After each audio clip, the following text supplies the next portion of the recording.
درود خدمت همه عزیزان. تایم موتور TU5 رو داریم.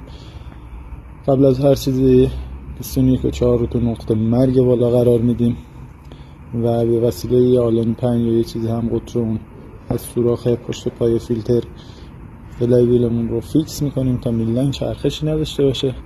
میایم سراغ سرسیلن. دو تا دنده میکسوپاپ داریم. دنده که یک سوراخ داره واسه میکسوپاپ دود هست، به یه پیم یا یه پیچ فیکسش میکنیم سر جاش.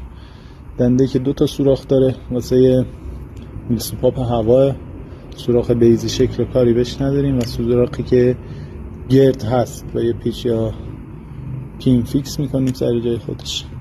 تصمیم تایم اون رو جا میزنیم. دقت کنید یکی سری از تصمیم تایم ها دارای 3 تا علامت هستن که حالا شاخص هایی تعبیه شده. یه دونه اینجا میفته، یه دونه روی این میفته و یه دونه هم که زیر میللاین میفته.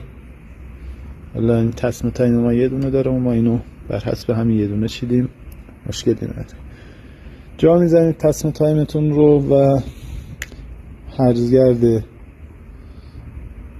تصمیم تایم یا بولبورینگ سفران تصمیم تایم رو هم جا میزنید و تو این نقطه تنظیمش میکنید که خیلی هم آسون با یه آلن 6 میتونید جا به جا کنید و پیچ رو سفت کنید.